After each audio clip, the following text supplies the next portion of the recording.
started. All right. Salut! Welcome back to episode 12. New format. Rapid fire.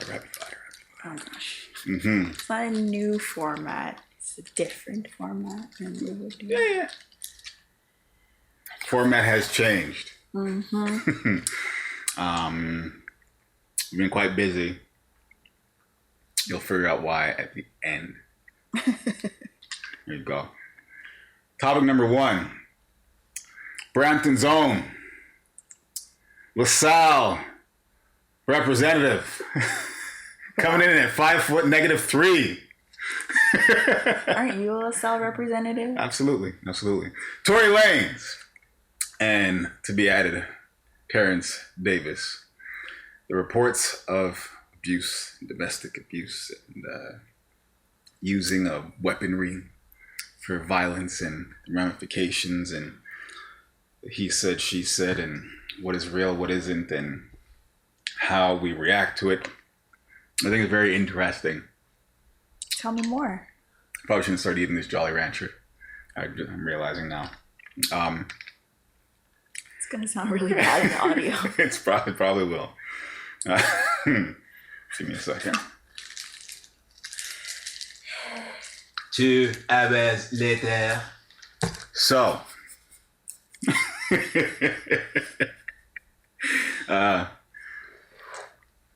this is not to dismiss violence against Black women. As a disclaimer, shouldn't need to say it, but I will just in case.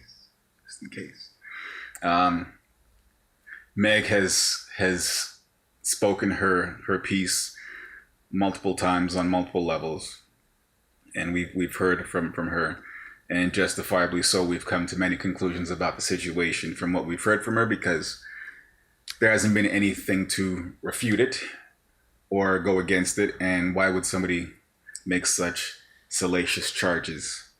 But neither here nor there. Not here to pass opinion or a verdict. But I will say Tory Lanez's explanation, or his side of the events, considering that he is in the midst of a legal case, so he can't really say all in case it's part of his defense, but he has a plan in terms of how he wishes to assert his truth. So you can respect the need for cryptic messages, but still clear messages. And everything that he disputed was disputed very plausibly. Very, very plausibly. And many of the things were thoughts that I had previously also, in terms of the disfigurement of one's foot, considering the anatomy of a foot and the amount of bones that are within it, to be shot through it and have medical professionals completely behooved into thinking it was glass. A court proceeding will bear out all truth. That's why this is the reason why Terence Davis is attached to this statement. But I think everybody is due their due process regardless of the crime. I think this is a situation that underscores it even more. Everybody deserves the right to due process, because once they've had that right removed unjustly, it has ramifications on their livelihood that might not have been just. A mob mentality is not the right approach to defending Black women's bodies, I would say. It's a very divisive statement, but I think everybody is due their due process. Tory Lanez is the child of some woman who may not be here at this point, but he's somebody's child, and everybody should be given their due process. But mind you, if he did it, fuck him. But give the man his due process. What saith thou? I listened to the Tory Lanez thing. I always thought there was something fishy from the beginning, because it just was fishy. Like, everything about the entire situation seemed very odd and bizarre. And it always felt like there was something missing. There were some details that we didn't know. And obviously that makes sense, because if it is a legal case, then they really shouldn't be releasing details, because what's worse than the truth are lies that become the truth. Yeah. So everybody had an opinion on it. Everybody was shitting on Tory Lanez because it's very easy to shit on a male in a male-female situation where there's violence or abuse, and understandably so. There's a lot of cases and a lot of data in the media between celebrities where it is the case that males are on the charged end where they did something wrong legally. So it's understandable that you jump on that, but I agree that regardless of who the situation is between, whether you like or hate them, whether they're male, female, gender fluid, whatever, everybody should be subject to the law in the same way. If you expect to be treated equally, then you also have to treat people you don't like equally. And that's not to say that I don't like Tory Lanez or Megan at all. I just think that both people deserve to share their sides of the story, and Megan was the only one talking or being public with any sort of details. So it's pretty plausible what he said in his IG Live, where he was like, I was told not to talk about it. If you look at their careers, yeah, Tory's popular, but Megan's popular. And if they're going to protect careers, then they're going to protect Megan's career. Yeah. I think it's a smart business decision. So I understand it. That doesn't make it right, and that doesn't make it easy on Tory, because Tory Lanez, it's really easy to pin him into that category. I think it's easy to pin any man in that category. Yep. And it's all about, yes, you always want to protect Black women. You should also want to protect Black men. You should also want to protect the law. You should also want to protect the truth. And so I'm like, okay, until there's some sort of official and both sides can agree that they can both correlate, then I'll be like, okay, there's a truth there. Still banging them Tory Lanez tracks, and that's that. And even if he is convicted, that's another story. I still listen to it. It's the same thing about everyone. I still listen to Chris Brown. I still listen to R. Kelly. I still listen to Michael Jackson. Yeah. Like, people are so quick. Music is scandal proof. Yeah. Like, you just got to take it for what it is. It's music. Indeed. Brings us to Terence Davis. Everybody is immediately quick to take away his life from him. Who's Terence Davis? He is a bench player for the Toronto Raptors who was recently accused of domestic abuse with his spouse. Now, he's denying the claims, so therefore, I think that's an immediate enactment of due process to resolve the dispute. And there are many who are ready to take away his basketball career, kick him out of the country, say he can't play basketball anymore, he shouldn't be allowed to live, he should be raped in jail. Like, everybody has gone from A to Z about what needs to be done to this human who hasn't been given due process. And I think it's another point to tie into with Tory Lanez and many males who are put on the public forum for shaming on an accusation.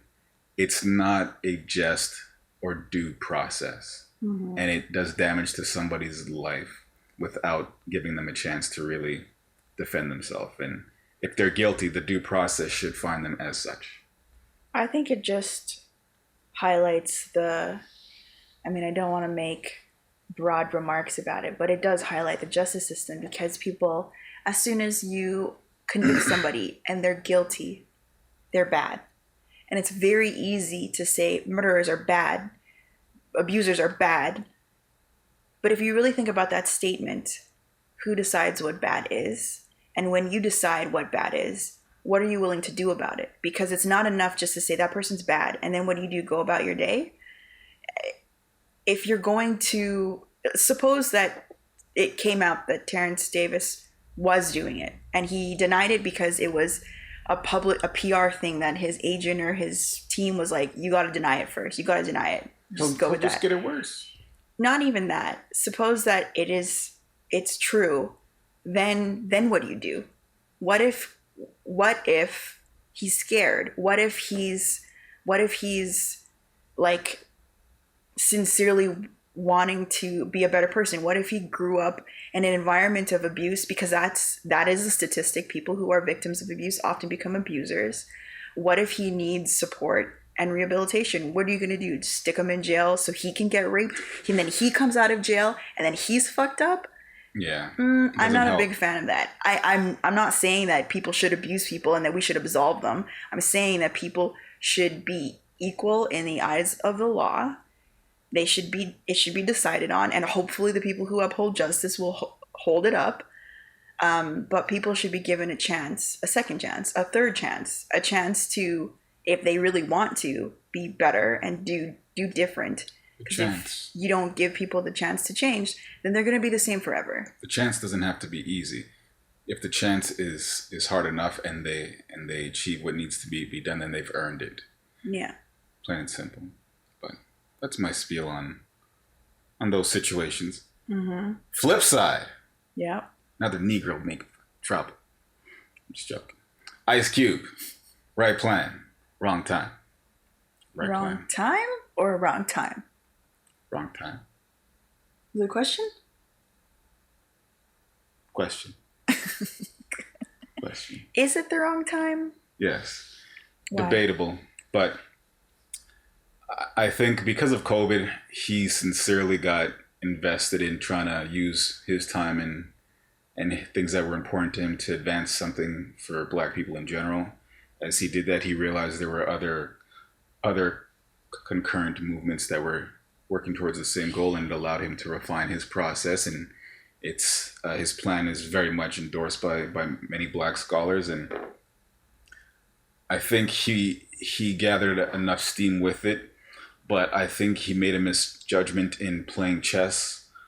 I think he was approaching it in a checkers manner, whereas during a political election, he didn't realize that the world was playing chess, and he got caught up in a twister of events and lost the control of the narrative of his intent, and was used as a pawn, as far as I'm concerned, by the right wing. It's the Black Plan. I can't remember the name of it, to be honest, because it was so politicized I lost track. That basically is to help uplift the Black population in the States through means that would be enacted through the government. And when he presented that plan, the Democrats said we could talk about it after the election, understandably so, because there's no need to politicize your plan at this moment. If you wanted to politicize it, had to be done earlier. So steps could be taken to verify what your ask is, to do the work that would be needed before a blanket yes can be given in any process. Of course, the right took the plan and said, absolutely, we endorse it. Then you had the likes of Lil Wayne, who said, I support Donald Trump with this plan. It's going to make real change in the Black community. There's nothing disputing that the plan wouldn't make change. It's whether or not it's being used for what you think it's being used for. Maybe Wayne got a payoff. Good on him. Maybe he saw the election would still turn left and didn't care. He said, let me take the money. An understandable tactic also. But Ice Cube's plan basically became fodder in the arena of politics versus something that should be analyzed. And that's on him. I think that's where I would say it's the wrong time for his tactic, from my opinion. But does he have the right to put this out there at any time? Absolutely, and I agree with that. Maybe it might be the right time in the long scheme of things, where it introduces it earlier. Who knows? What say thou?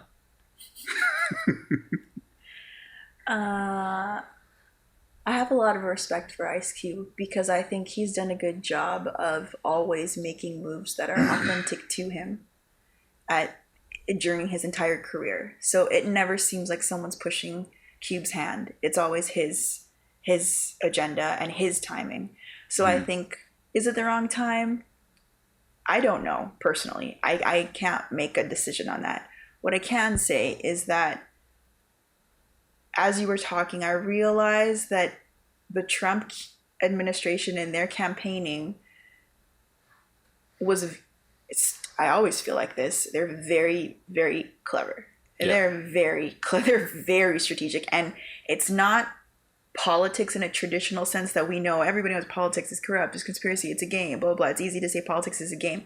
But they are great strategic, like, what are those really, really long games? Like Catan or like Risk. They are committed to every piece, turning that into almost a business decision. So it's clear the way they treat politics is almost more on a business acumen, because it's about acquisition and growth more than it is sustainability or maintenance morality or anything. If you think about like impact driven businesses versus like revenue driven businesses, they are a revenue engine, because whether they pay off these endorsers or not, Wayne, whoever, they are using them in the best way possible that they can. They realize that Cube coming to them at the time that he did, it's not on them to decide if that was the right time for him. They decided how they were going to use him was going to be, all right, if we say yes to everything that this strong Black figure in the community says, if we say yes, people will be more inclined to vote for us. The Black community will be more inclined to vote for us because we are agreeing with something he already has. We're just going to say, yeah, sure, yeah, let's go. Let's do it. Same thing with Wayne. Okay, so he likes that we said all these things. Let's throw him some, maybe. Let's throw him something, because he wants us to do whatever we said we were going to do on Cube's plan. Yeah. So is it the wrong time? I can't say. Were the Democrats being diplomatic? Yes. They were being very diplomatic in deciding whether or not they're going to inherit something exactly as it is or sit down and discuss it at the point at which they have the power to discuss it. Because the truth of the matter is, in the timing of the election, nobody's really paying attention to this. They're in election mode. Yeah. And that's not to say that, they should be paying attention. No, everybody, when the election's just around the corner, they're focusing on that. So it's not exactly people driven. It's campaign driven. It's the Republicans and the Democrats trying to figure out how to play this game of chess. Yeah. I think the results were shown in the numbers. Trump's numbers amongst Black men and Latinos were way up. So strategy worked, just didn't win the overall process. But we'll look at that next. Good segue. Back to you, Wolf. CNN. All day, every day, covering the election of 2020, the U.S. presidential election 2020. Stir fry crazy. It's not like I come on here and go, yo, what up, hey, player? Hey, if you felt like it, if it felt as natural for you as it feels for me. It's not. It doesn't sound natural in any way. No, but that's how it came out at first. I just rolled with it. Stir fry crazy. I don't even know what that means. That's what it's been. They've been stir fry crazy down there. It's like we're up here just like stirring shit. Trolling from above. Anyways, what would you like to say about the election?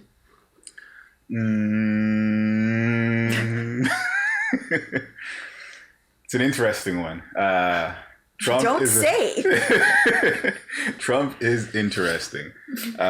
He's so funny. I can't. No, it's great. It's great. Like, will go down in history as the most bizarre figure, public figure of all time. I feel the fact that he's a goat. It's still not over for him, and legally it isn't. Makes it even better. Like, if he could find a way to pull this out and win a case, which he never does. So it's to be seen. But man, people will hate me for saying this, but Trump is a goat. He's masterful in all of the shit he does. It's wild, the stuff he does. Yep. Nobody does the stuff he does. You can't bigly. You can't take away his GOAT status just because it's on the wrong side of the fence for people. For some people. The fact that he got 4 years in the first place alone was a GOAT process. Like, can you believe? He came in saying, "Get rid of the Mexicans," and then won the election.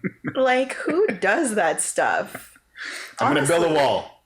If somebody who was maybe shared my political and moral stances and ethics on things could be like that in terms of strategic movements and in terms of this like directness and getting shit done that they want and just be like bulldozing everything, like, wouldn't we want that? I would. He found a way to turn trolling into being the 45th president of the United States. He found a way to make trolling campaigning. Yeah. You got to give it, I think there will be studies in like 10, 15, 20 years about his political reign and the ramifications that it'll have on the study of politics. But it's the same way that every time people talk about charismatic leaders, who do they refer to first? Obama? No, Hitler. True.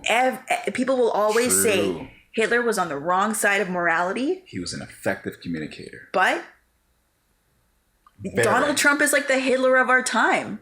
Indeed. The Jews, fuck the Jews. The Mexicans, fuck the Mexicans. Immigrants, fuck the immigrants. Donald Trump just pulled in that charismatic Hitler within, and he Hitlered the fuck out of the U.S. Actually, like, the entire world, because everything turned. Oh yeah, the Paris Agreement. True. The global climate change. Cambridge Analytica. He was their study. That's why he wasn't convicted with the Russian scandal. He didn't know that they were like, he trolled his way into being assisted by those who saw the ultimate troll. Yeah. The Russian campaign was basically a way for them as their test case to test their data. Yeah. And then they extrapolated it to every other Western democracy on the right wing side, and it worked. Honestly, when people refer to charismatic leaders, they say Hitler. Who's right behind him now? Donald Trump. Donald J. Trump. Every time, every single history lesson, class, course, program I've ever been in, anybody who talks about leadership, anybody who's not afraid to talk about real leadership, will say that Hitler was a great leader. Mm-hmm. Not because of the results of what he did or what he achieved, but because of how he led. How he led. If it was on the favorable side of morality, we wouldn't be talking about. We'd celebrate him, right? A lot. Like let's say he took as much care and attention as he took into eradicating the Jewish heritage and culture and people. Imagine he did that for plastic. Like, people would be all over that shit. Nobel Peace Prize. Right? He would get that. Imagine the passion around getting the Mexicans out and building the wall. Imagine Donald Trump funneled that into climate change. Greta would love him. Oh my gosh. Greta? Whatever her name is. Sharon. That was it. Yes.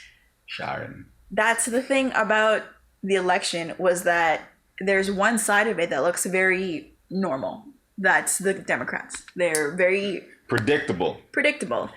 Then, or what you're used to seeing historically in a presidential race, is how the Democrats were. They weren't thinking outside of the box. They were just cookie cutter, focused on let's get him out, and that's what everybody who voted Democratic was focused on.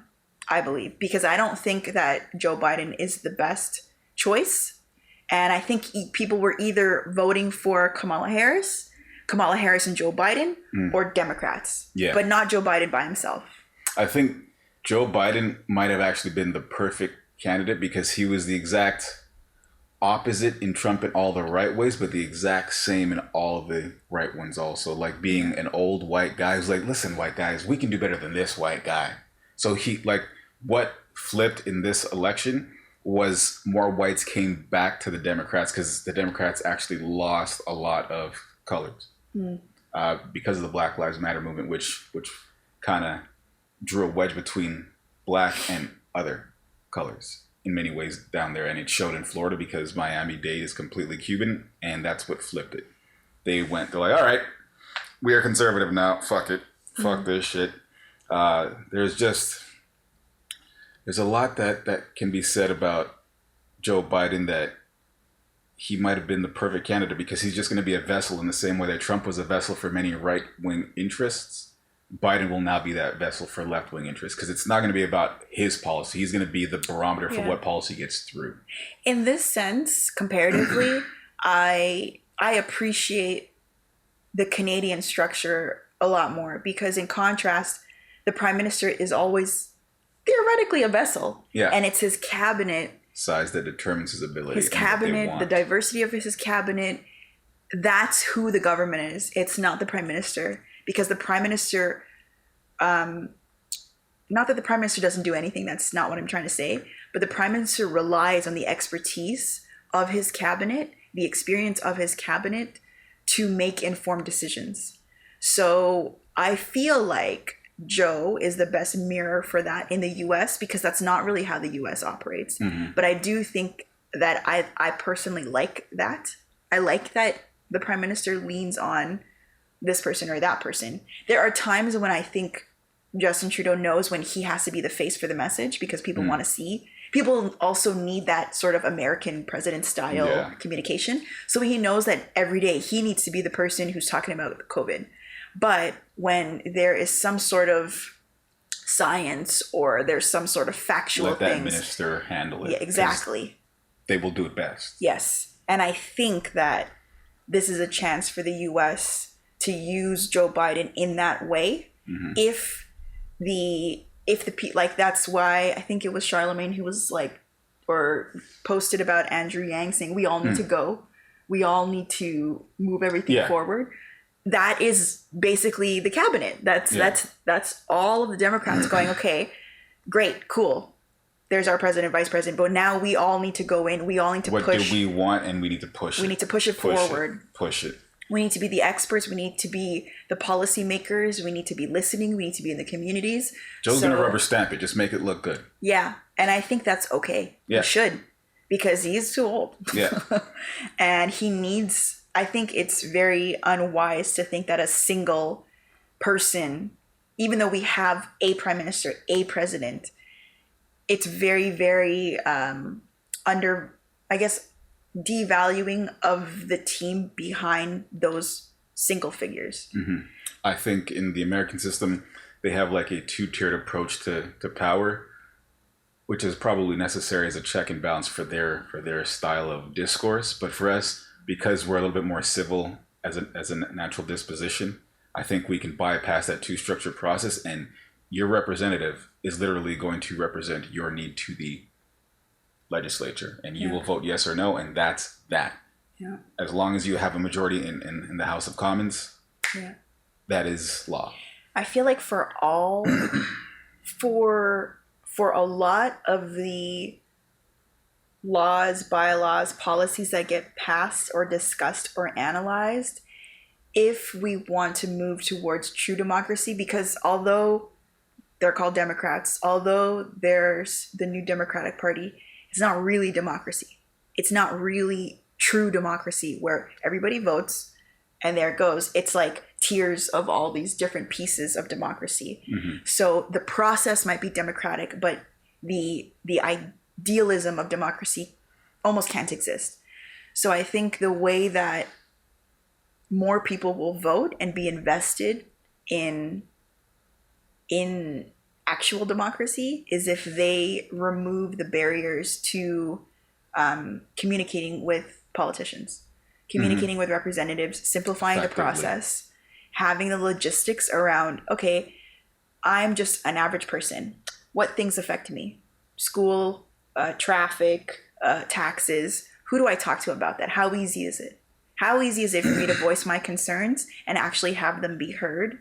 And what is the process that goes on? How do I get to one of the cabinet speakers? What?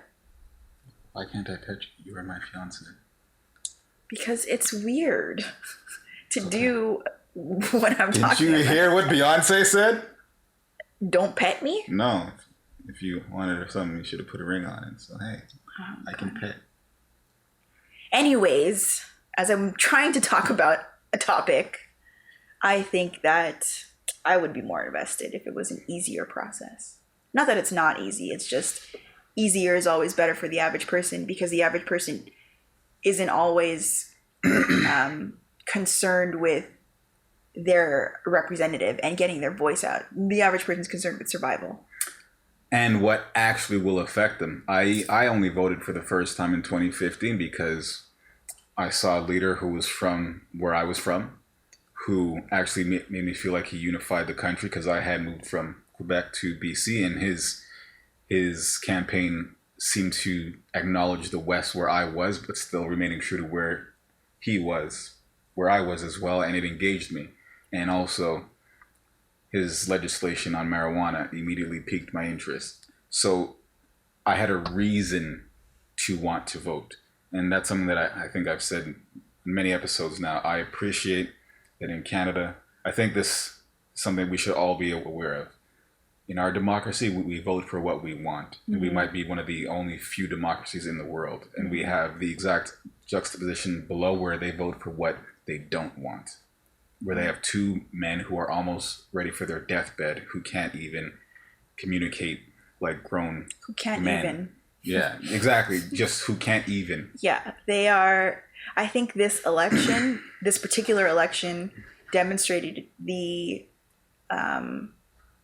severity of the American people to not vote for solution. Like if you're hiring like let's say all the countries were an employee for your business, they are not going to say they're solution oriented, like, and their attention to detail, not so much. No. So I think that's, again, why I appreciate Canadian government and Canadian structure. Again, not perfect, not the best, fine. But at least, at the very least, I can vote for solutions. I can find and compare solutions amongst different people, that there's somewhat of variety. There is more diversity in the government, in our government, than there is in the US. Like I can rationally, I just was running through the leaders in my head. At the moment, the Conservatives don't have a leader. No, I think they did recently elect one, and even him, I could definitely vote for him. Yeah. But out of the four leaders, one is Justin Trudeau of the Liberals. You have Jagmeet Singh of the NDP, and the Greens just elected a black woman as their new lead. Like there's all good choices. There's diversity on the ticket, and in ways that even if you don't know, like the black woman who leads the Greens, I know nothing about her, but I at least know I should look into her, and and I'm likely to find positives to make me want to vote for her. Yeah. And that is a great option that we have up here. Yeah, for sure. Much better. Especially when you're trying to get voters interested. Voters will be interested if they can see who they're voting for. Yeah. And if you have good options, good in a sense that you have something to choose from. Because in America, you have this or this. You might hate both. And they might be so close because they're both white male ideals. So it's like, which one? Is it really that different if I choose one or the other? Yeah. It's one place. Whereas in Canada, it is different. Like the people are different. So even if you whittle it down in the idea, and again, there are holes in the Canadian justice system and Canadian politics as well, but we have a black female, we have a brown male, and we have French Canadian white male. Jagmeet also speaks French. True.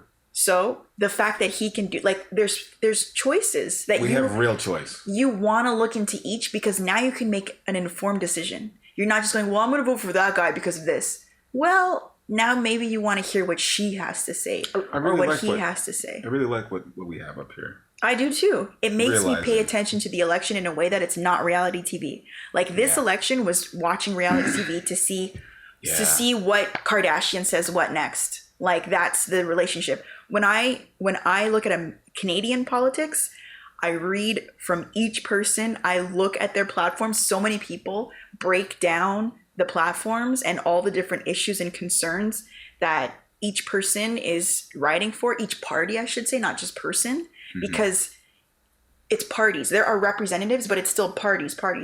And again, prime minister, representative, but parties, right? So Different perspectives. That's the best part. So now it's not even like I have to choose one. There's a majority and a minority.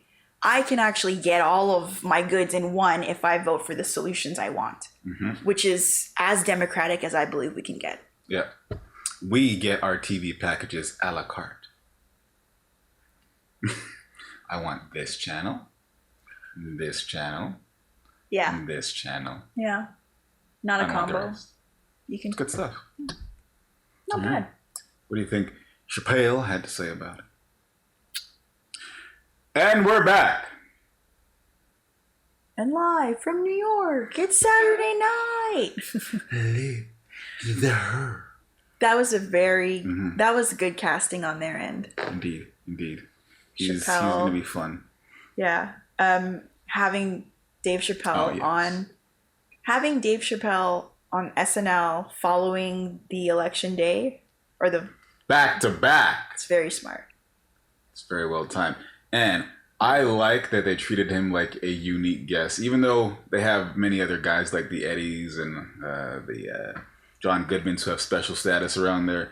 They let Chappelle do Chappelle Show. Yeah. Like this guy was letting the N-word fly on live TV like it was nobody's business. I'm curious what the ramifications are going to be about that. He smoked indoors. I am so curious. He didn't introduce the food. He didn't do well, we have a great show tonight. The Foo Fighters are here. Bam!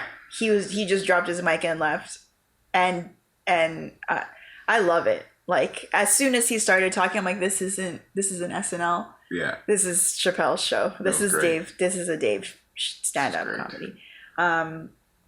His monologue was always a pleasure.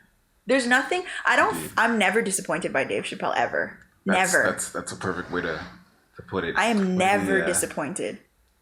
He offered a lot of good analogies to engage the lost voter as well as the winning voter. Pointed out a few things. I'm trying to forgive me. I was near my bedtime for most of it. I was very, very close. But Dave Chappelle also never makes me sleepy. Listen, I had one too many of these candies inside his bag, yes. Anyways.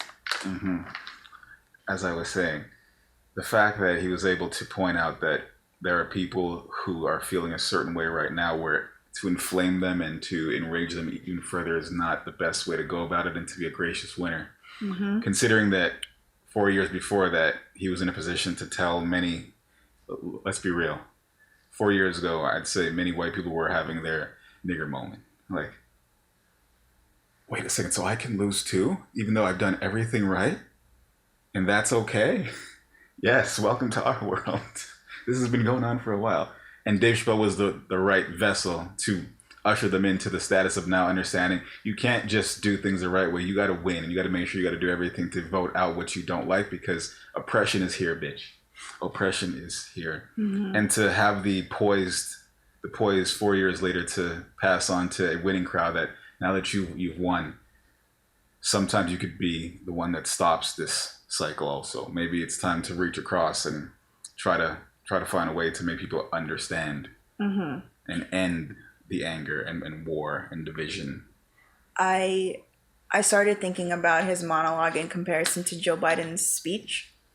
And Joe Biden's speech was very like motivating, hopeful. Like it was a great speech, I'll be honest. From my standpoint, Folks. Whoever that speechwriter was, bless your soul, because that shit was good content. Very motivating, very presidential, very uplifting for the American people. It was very much that. Chappelle's monologue was something different, but just it was actually empathetic, because a lot of people are saying with Biden and Harris in the government now, empathy's back in the government. But they don't convey that in the same way that Dave can. No. And they don't convey it in the same way that Dave does authentically. If they were to convey it, and it's the hardest thing to do, it's a hard thing to talk about, because empathy, people are always talking about authenticity and empathy. It's almost impossible to talk about it because then it already loses its authenticity. So the fact that Dave is Dave is very good at creating empathy without saying it, without your knowledge that it's occurring. He's just that good. He's just that good. That's why I like him so much, is because he is quite good at bridging the gap between things people say to themselves that they won't say to other people, what they're thinking, and how they connect with another person who's opposite of them. It's like this weird synergist thing he always is able to hit on. And I think he did that by talking about being humble winners, being gracious winners, now looking to the other side and not like slamming it in their face or hating your enemy. It's, you know, it's very much in tandem with being empathetic about, okay, so you guys lost, now you know how it feels. You feel this thing. You feel this thing. I know how that feels. That's my everyday life. So it's almost like he's saying, now you know, without saying now you know. Watching Dave is like watching Fox and CNN and flip-flopping between the two. Watching Dave is like, if I went to church, it would be the church of Dave Chappelle. Not in a sense of that's the person I follow, but if there was a figure in religion or spirituality that I could identify with, it would be Buddha. But that's because Buddha teaches, and it's at your discretion to discuss his teachings. Dave is like this person who incites discussion. So he's always going to be interesting to listen to, because he makes you think about things, not change your mind, think about things. Mm-hmm. What I was thinking of. Remember in Killer Mike's episode? Yeah, I was just thinking that. The religion of sleep? Yeah. The religion of Chappelle. Chappelle. Why? Chappelle. Right. Anyways. Chappelle show. No? Dave Chappelle is one of my all-time favorite people in the world. Another aspect of Chappelle's show, with the Chappelle monologue that I have realized is it ties in with a lot of my schoolwork that I've been doing recently as a test case of retention of memory. Fucking memory all week for 2 weeks. Retention of memory, where when you learn things right before sleep, it might not be the best thing. Oh God! No, it's gonna be something about he said. It's just something about your own recall. Yeah, it's true. There is zero recall right now, because I actually fell asleep through Saturday Night Live towards the end, and I really, really, really want to watch it because it was funny. It got to a point where they were talking about all I know is Dave said nigger a whole lot, and every time I was very, very perplexed at how he's getting away with it. Because it's Dave, and he even said in his monologue, he made some comment towards Lorne Michaels as a joke, because people's reactions were like, oh, and he was like, I thought I had free, I could do what I wanted, Lorne. Oh yeah, something like that. When and he was talking about comedy, I thought it's all comedy. Yeah, he's like, can I say anything? Yeah, exactly. What was that joke? I can't remember what the one was where everyone was like, it was a confused, you could hear the audience be confused. Most of the time, I feel like if you're at a Dave show, you're sitting in a Dave crowd, it's because you know it's Dave.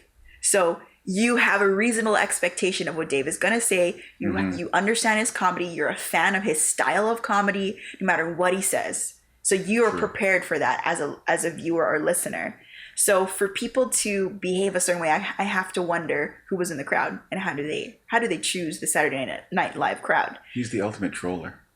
Oh, he's the ultimate troller. Which is why his monologue was so effective, is because he paid homage to Trump as the ultimate troller, essentially. Yeah. He almost was like, man, that guy, like the way that Trump, almost like an admiration for the way that Trump is able to do certain things. It's fantastic. It's almost like it's hilarious that, well, to use the word that ties us all together. I was speaking with a friend recently, and he was saying that he was asking me if I thought Trump would be able to resonate with black men, because it seems like everybody thinks he would. And I was like, absolutely. Trump is hilarious and he's gangster.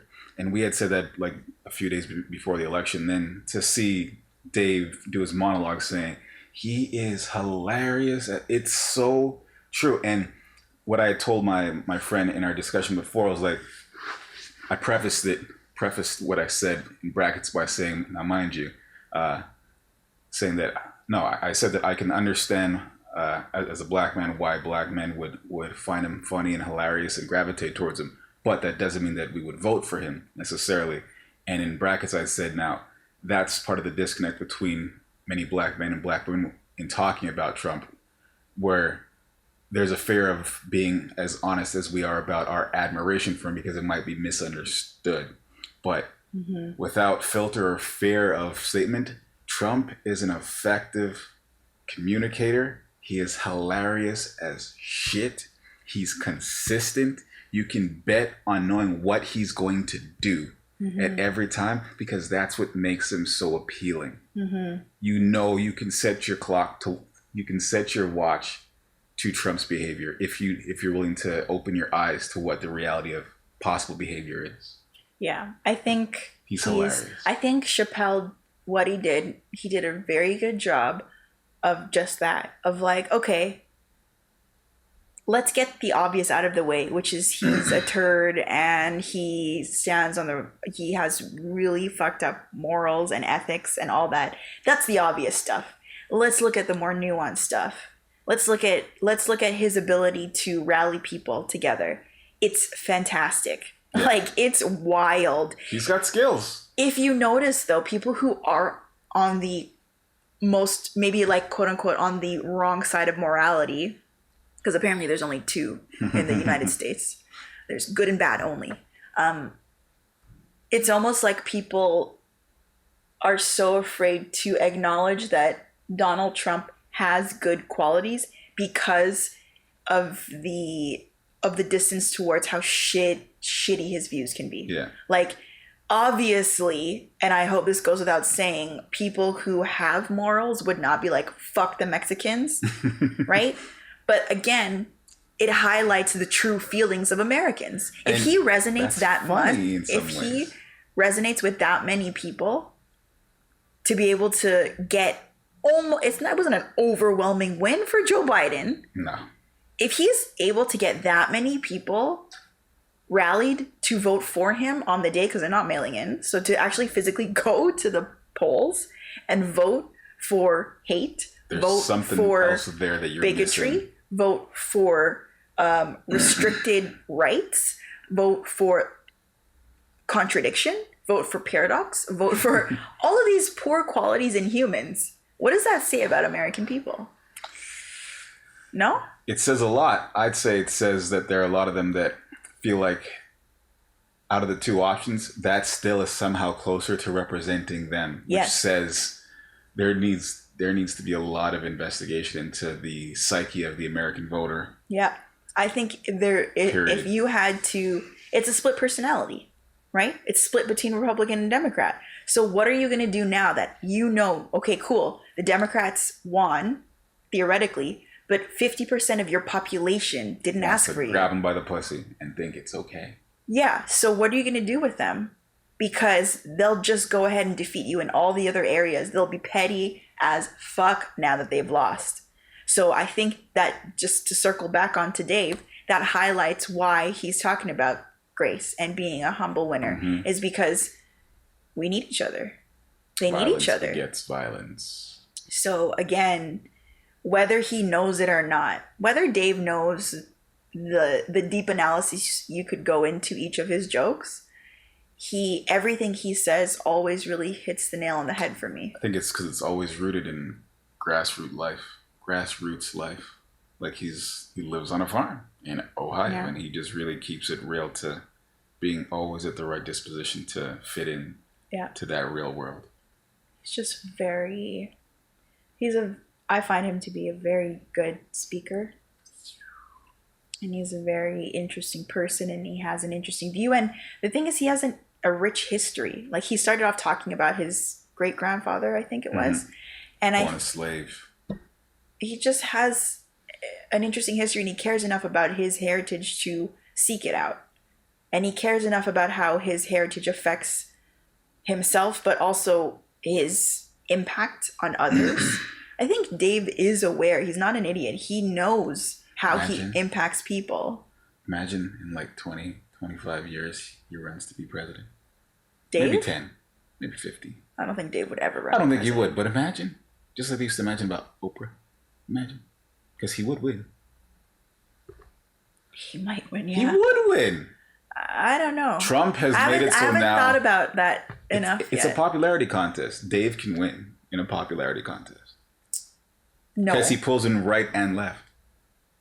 This is another topic we should explore for another time, because I haven't thought about this until now. Fair and enough. that's an interesting topic to think about. On to the next one then. And the next topic is... More COVID restrictions. Yeah. As if, I don't know, people are like, oh, this is a second wave, third wave, whatever. I don't think there was ever a point at which there was no wave. I think we've been on a wave for a long while now, and the uptick in cases is a result of people... Montreal. I think the uptick in cases is a result of people getting mentally fatigued. Yeah, they're like, F this. I'm just going to live. If I get it, I get it. I feel like that's what a lot of people are feeling. If I get it, I get it. I think the way human decision making is decided is we take in all these variables and decide, okay, I think I'll do it. It's a risk assessment. I think with COVID, we're all getting tired of it because even though we're getting all this information from health professionals and governments saying this is dangerous, this is critical, we are taking that in and treating it as such, but our bodies still have instinctive responses to assess their environment, and we're realizing people do get sick, people do catch it, but the mortality rate is such and such. I'm in this age range. These are the ones who are most affected in a morbid way. Do I interact with them? Am I putting them? And we start to come to these natural deductions where we're like, I'm just going to go about my life. I'm going to do my best, but I have more to lose if I engage 1,000% with the restriction level personally. Not me personally, but the individual. I feel as if they are seeing it as such, where it's like, yeah, I'm going to make sure I wear my mask, I'm gonna wash my hands, but I gotta go to work. I gotta get groceries. I need to get out of the house. I need to speak to somebody every now and then. I gotta have human interaction. I think these restrictions, once again, I think Toronto, the region of Ontario in general, is doing the best job of any jurisdiction that I've been in. I feel still safe, not restricted, and I have access to things that I need still. So I'd say shout out to Ontario's government for how they're handling the restrictions. Yeah, I also feel like on the East Coast with the weather coming, that's going to ease up a lot of people's motivations to even go out. I feel like with the weather being the way, I feel like the weather plays a big role in it, because summer months, there's been a lot of studies and statistics around criminality and weather. So it makes sense, or I shouldn't say criminality, I should say deviant behavior. And weather, although there is also criminality in weather. I think in this case, this risk assessment, people are willing to take more risks based on the weather. It is a real thing. It sounds ridiculous, but it's really not. Think about the way that the summer was, is that people, they say transmitting it in an open space is more difficult than in a closed space. So, okay, let's go to the park. So everybody goes to the park. Then everybody's at the park and they take pictures of it and then scold everyone for being at the park. And then they're like, well, you said I couldn't be indoors, so I'm at the park. Okay, fair, right? Now you're at the park, make sure you socially distance. Okay, cool. Thanks for drawing circles on the ground. I'll sit in them. And now it's like, well, I can't go to the park and sit in my circle. What am I gonna do? Yeah. So I'm just hoping that maybe through example, if Ontario and the weather here is whatever it is, and it forces people to stay indoors who would otherwise go out, are more inclined to stay indoors, or are more inclined to not go out because you start to feel lazy, you start to feel lethargic. It's just natural during this time of year. I'm hoping that will help, like, reduce the amount of cases. but also like buy time, because it's just going to keep going. Like, it's going to keep doing this, just like the flu. There's a season for the flu. Yeah. There's a season for COVID. Like, I think it's just buying time for more research around how this behaves, what kind of treatment there should be, whether it should be a vaccination or it should be some sort of whatever it is. It hasn't been studied enough for people to really understand it, or else if they did, we wouldn't be here. I think research of it is one of the biggest things, because eventually if it reaches mass population spread, if we all have the antibodies within a certain amount of time of each other, eventually we'll all have the antibodies at the same time as the virus is trying to enter, and it will die effectively through that. Hence the approach that Sweden went through, mass herding. I forget what it's called. Herd immunity. Herd immunity. So if we all get to that eventually, does it nullify the need for a vaccine? Because in theory, isn't this a form of the coronavirus? There's a new novel coronavirus every now and then. So will it be a different one? Will we have immunity to this one? Will it act like polio, where it isn't mutating, so it's just stagnant in its format, so we can vaccinate? Will a vaccination be useless? Kind of like, will it become the seasonal flu vaccine, where you have to get the updated strain vaccine, so in theory we just live with it? There are just so many questions that I think that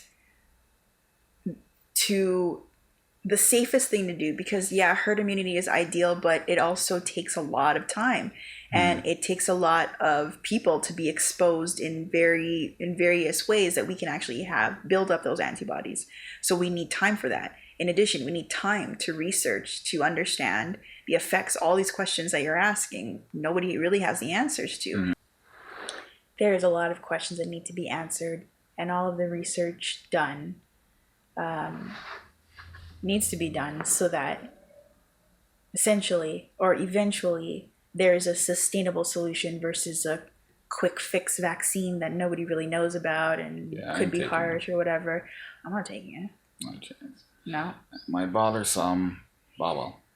Maybe, but at the same time too, I haven't taken the flu shot in years. I also haven't gotten the flu in years. So I would just rather focus on be solution oriented, build up your immunity however you can, take the right vitamins, eat well, do what you can for your body to build up your natural immune system, and maybe we should focus on that. Your own temple.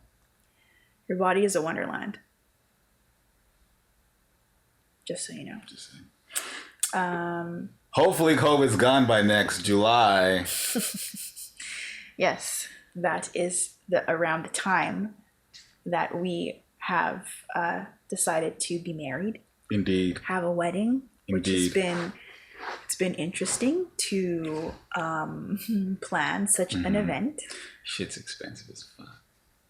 It is, but you know what? I think for what we're doing in the most fair way, and everybody who I've spoken to has been like, wow, not bad. Yeah.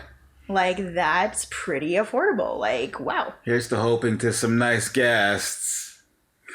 We were just, actually, this is a good thing to talk about, because yesterday I was with my coworker and her sisters, and they were talking about how, it's customary in Canada to give money as a gift. And if you don't give money, people like frown upon you. And I was like, I think that's an Asian thing, not a Canadian thing. And they're Nigerian. So they're like, actually, it's a Nigerian thing too. So I think it's a thing.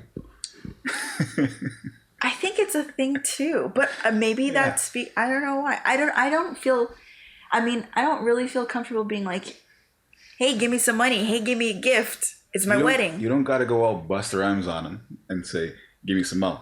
But, but it's just one of those, let's just say if you have friends of more affluent nature, they've been exposed to the process and they are aware of what's expected, versus when you have some like myself in previous years who didn't know and gave nothing because they didn't know better. Okay. So our solution is then, we don't want gifts, but if you want to give us a gift, we would appreciate a gift of monetary value. Money. We would like money. Because this shit is expensive as fuck, and that's life. Let me just preface this. If you were planning on giving a gift, This is just going off of that group who had that plan, because we expect nothing from no one. But if you were part of the group that was going to give a gift, save the money. If it's $10, if it's $15, just send that. That's the best gift. Sincerely. I think it is. The Craigwells. What? Oh my gosh. What happened? Who were the Craig? Are you referring to your family? No. Yeah, us. No. Come on. What? Come on now. It's an authentic reaction. Well, that's how you would become Cece. No. Who said I'm becoming CC? Christy Craigwell. Come on now. I don't know who that is. This is Haiti. Christy Craigwell. Come preach it. Or come preach it, Craigwell, whatever it is. Who knows? Anyways, so about the wedding planning. We picked a nice place. Yes, we did, Cece. Stop. I'm so hungry. Oh, Lord. I am too.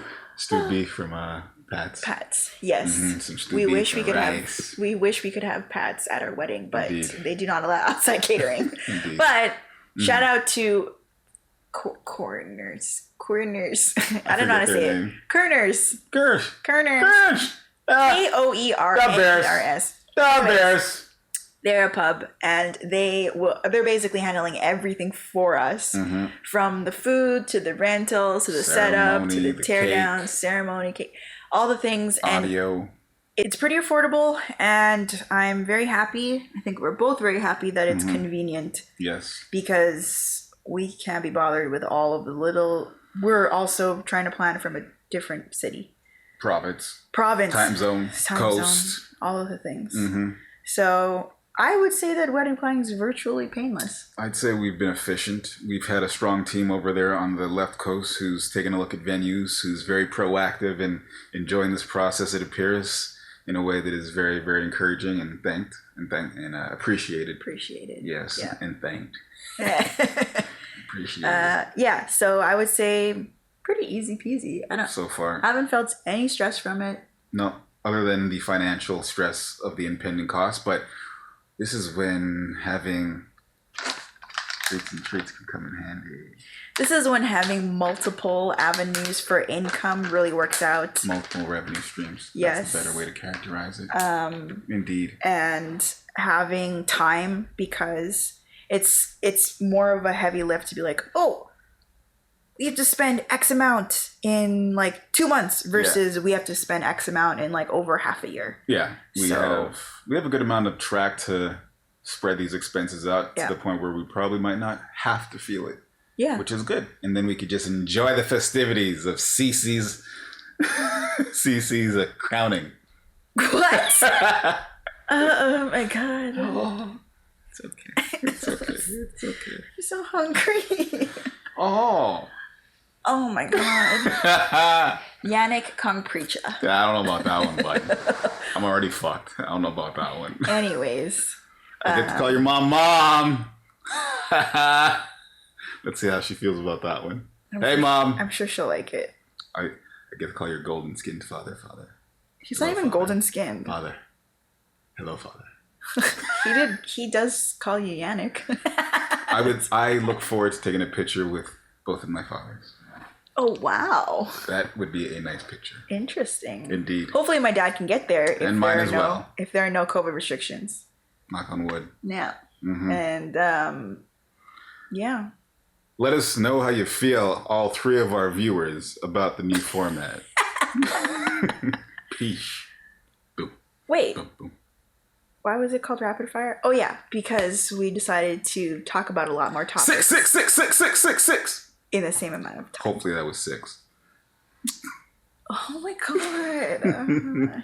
Bye. Ciao.